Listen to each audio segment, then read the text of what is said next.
listening to what our heart wants us to hear. We try to round out the Lord, try to ground it out with loud music, with news, with politics, with everything that's in the world. No, the Lord's not going to speak over it. But they don't need to. You put it in our heart, fine. But we try to fill the void with worldly things. But once we do stick a stethoscope to our heart, we can hear Him calling out, I love you. I love you. So as we prepare our hearts for time of prayer, let's open our eyes and open our hearts. The stethoscope in your ears. Listen.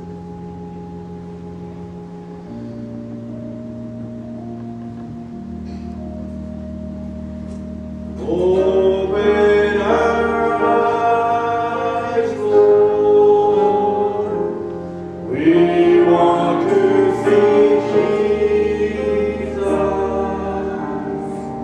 to reach out and touch Him, and say that we love Him. Open our ears, Lord, and help us to listen. Open our eyes, Lord. We want to see Jesus.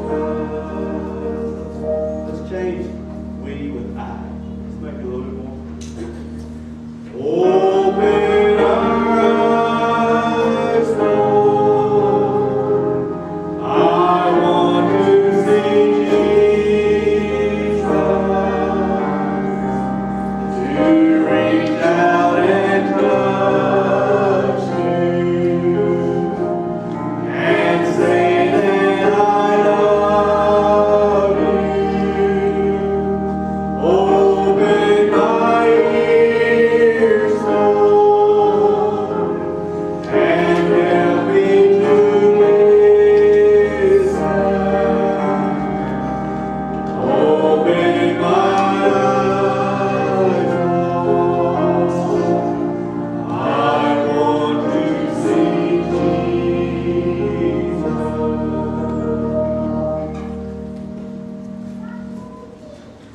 Before we go to prayer this morning, I want to mention several special prayer requests to you.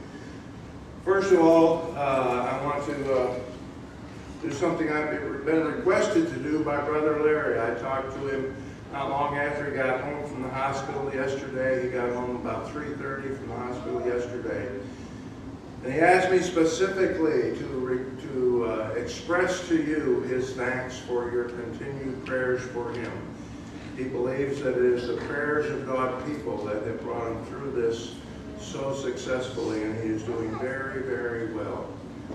Right on schedule according to the doctors, and of course it'll be a while, I'm sure, before he's back at it, but he's doing very well, and he wanted me to express his thanks to you.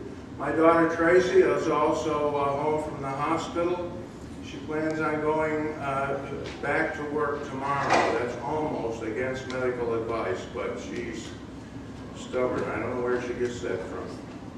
But at any rate, she still needs your prayers. She has got an awful looking thing in her side that had to heal from the inside out. And then please remember to pray for the almonds, for Gwen and John. When we went to visit John this last week, if I hadn't have known that that was their room, I would not have recognized it. John looks like he came from a prison camp. He is up to, according to Gwen, 112 pounds. He is skin and bones. His face is really drawn. He just believes, though, that God has helped him and is going to continue to help him. He is in Health South over here at Memphis North, and any of you can be free to go visit him. I'm sure he would appreciate a visit. They just celebrated their 46th wedding anniversary. Anyway, if you'd remember them, I'm sure they would really appreciate it. Then remember Randy King. And we got 2 Randy Kings I found out on our prayer list. One of them, Tommy says, many of you who are from First Church will remember. It is his nephew, Randy King, who just got married about 2 months ago. And I guess woke up in the morning and his wife was on the floor. He was unable to revive her. She has passed away. 2 months old. 2 months they've been married. So please remember them in your prayers. And then remember our Randy and Tracy. I continue to remember them in prayer. I'd appreciate that. Robbie Wade is still having some tests that are made. You see those other requests that are there. Thelma's with us this morning, and she's still having blood pressure problems, but what's bothering her right now is some kind of problems with her muscles, and so we'd appreciate that. Please remember our church kids and their families and this VBS as we begin it this week, and Skeeter and our military families. Remember, on an international sense, those families in Norway that lost their teenagers because they were massacred by a crazed gunman of some kind. Remember them in your prayers. There's so many prayers around the world. Remember our country. I don't know how serious this running out of money thing is, but it sounds pretty serious. I'm not a financier, and I don't know anything about all of that. I don't understand most of it, but certainly it sounds very serious.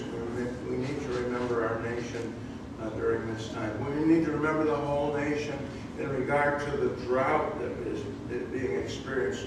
And we are going to feel the results of that, I'm sure, at the grocery market and other places.